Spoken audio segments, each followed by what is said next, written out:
छोड़ो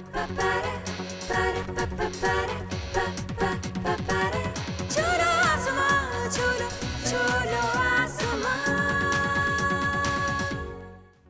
बिस्मिल्लाहिर्रहमानिर्रहीम, अस्सलाम वालेकुम नाज़रीन, आप देख रहे हैं प्रोग्राम चूलो आसमान। Good morning to all of you.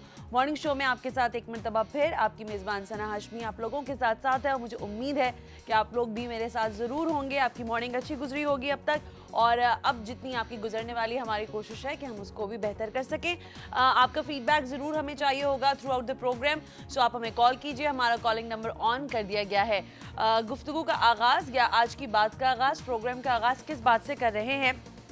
जो कल आपको मेरा ख्याल है दोपहर से ही ब्रेकिंग न्यूज़ मिलना शुरू हो गई थी, और पाकिस्तानी टेलीविज़न से लेकर जितने भी पाकिस्तानी मीडिया है, उससे लेकर हिंदुस्तान का मीडिया, इनफैक्ट इंटरनेशनल मीडिया ने भी इस स्टोरी को कवर किया है, और वो स्टोरी है राजेश खन्ना की डेथ। उनके मरने के बाद जो एक बहुत ज़्यादा उनके ज़ाहिर जो परस्तार थे, जो उनके फैंस थे, वो बहुत ज़्यादा डिस्टर्ब हुए। इनफैक्ट मैं खुद भी जब शो करके यहाँ से गई तो मैं ऊपर बैठ के कुछ थोड़ा कोशिश करी थी चिल कर सकूँ, क्योंकि मुझे आउटडोर एक शूट पे जाना था, बट अनफॉर्चुनेटली वो राजेश खन्ना साहब की स्टोरी चलना शुरू हो गई, तो वो मुझे भी बड़ा उसने डिप्रेस एक हद तक किया, क्योंकि मैं खुद भी उनको पर्सनली बहुत पसंद करती थी। अब वो नहीं रहे, लेकिन हमेशा उनकी फिल्में और सॉन्ग्स वगैरह बाकायदा, अगर मैं थोड़ा सा पीछे, कुछ लोग अगर मुझे देख रहे हैं टेलीविज़न पर और अगर कॉलिंग नंबर पर कॉल करके बताना चाहते हैं कि आपको राजेश खन्ना के जो पिक्चराइज किए हुए गाने हैं उसकी क्या खासियत लगती थी, या पर्सनली आपको उनके ऊपर कौन सा ऐसा गाना है जो बहुत जचता है, तो आप ज़रूर हमें बताइएगा। राजेश खन्ना की वर्सटैलिटी के ऊपर तो कोई क्वेश्चन नहीं किया जा सकता, रोमांटिक से लेकर, हाँ, लेकिन उन्होंने एक्शन इतनी फिल्मों में काम नहीं किया है।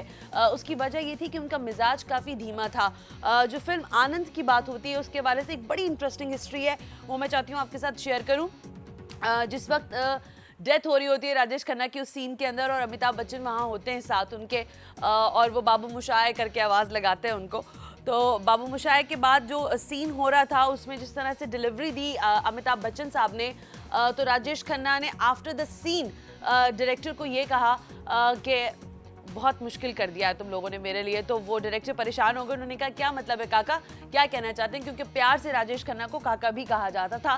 तो उन्होंने कहा कि ये जो लड़का नया आया है जिसका नाम अमित है, ये मेरी छुट्टी कर देगा और ये वक्त का सुपर डुपर स्टार साबित होगा। और यही हुआ कि राजेश खन्ना के बाद ही नहीं बल्कि उस फिल्म के साथ ही बहुत बड़ी तादाद में लोगों ने अमिताभ बच्चन को पसंद करना शुरू किया, और उनका फ़ैन क्लब भी थोड़ा बहुत शिफ्ट किया। राजेश खन्ना वाला फ़ैन क्लब जो है वो अमिताभ की तरफ टिल्ड हुआ, क्योंकि ज़ाहिर है कोई न्यू कमर आता है तो लोग उसको वेलकम करते हैं और उसके लिए, और फिर वो प्रूफ भी करता है। बट जहाँ तक राजेश खन्ना की खुद की बात है, वो बहुत ही डिसेंट से आदमी थे, और जो 2-3 चीज़ें हमें उनकी पता चली हैं जो मैंने थोड़ा सा खोजने की कोशिश की है, वो ये है कि उनको खाने में सब्जियां बहुत पसंद थी। कल अगर आप लोगों ने, क्योंकि हम यहाँ पर क्योंकि सैटेलाइट की वजह से हम डिफरेंट टीवी चैनल्स को मॉनिटर कर रहे होते हैं, तो हिंदुस्तान का जितना मीडिया था वो डिफरेंट किस्म के, जिया प्रादा और शर्मिला टैगोर और इस तरह की जितनी उनके साथ काम करने वाली हीरोइंस थी उनसे बातचीत कर रहा था। इनफैक्ट मुमताज़ से भी लोगों ने बहुत बात की है, जो जिनका वो गाना है आपको मेरा ख्याल है याद होगा, जय शिव शंकर वाला जो गाना है वो वाला, तो उन सब से बात हो रही थी। उन सब का ये कहना था कि सब्जियां बहुत शौक से खाते थे, शर्मिला टैगोर ने कहा, और ये भी उन्होंने साथ साथ कहा कि बहुत धीमे मिजाज के इंसान थे, काम अपना बहुत इत्मीनान से करने वाले थे, हैप हैजर्ड नहीं थे, ऑन टाइम सेट पर पहुंचते थे, लेकिन ये कि हाँ थोड़े से जिसे कह सकते हैं नौटंकी पास ज़रूर थे, थोड़ी सी शरारत ज़रूर करते थे सेट पर। सो जिन लोगों का एक दूसरे के साथ ताल्लुक़ होता है, जैसे आज हम यहाँ पर हैं, आज जब हम यहाँ पर बैठे हैं तो हमारी टीम है एक, हमारा इससे एक ताल्लुक़ है, तो ये ताल्लुक़, ये जो एक जेलन होना होता है आपस में, ये बहुत आगे लेकर जाता है। और राजेश खन्ना के बारे में एक चीज़ और भी मैं चाहती हूँ कि शेयर करूँ आप लोगों से। जो ट्विंकल खन्ना है और रिंकी खन्ना है, वो तो ज़ाहिर है आपको पता है उनकी बेटियाँ हैं। ट्विंकल खन्ना की और रिंकी खन्ना की जो अम्मा जी हैं, यानी कि डिम्पल कबाडिया, उनके बारे में बताऊं कि डिम्पल कबाडिया से जब राजेश खन्ना ने शादी की तो उस वक्त डिम्पल की उम्र बहुत कम थी, अच्छा, ब्रेक ले लेते हैं, उसके बाद ये स्टोरी मैं थोड़ी सी और आपको सुना दूंगी।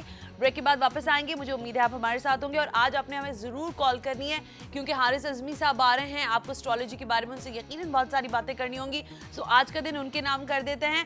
जितने क्वेश्चंस करने हैं, जो स्टार के बारे में मालूमात हासिल करनी है, सो प्लीज़ डू कॉल और हम आपकी कॉल्स लेंगे और आपसे खूब सारी बातें करेंगे। Good morning once again to all of you. We take a break.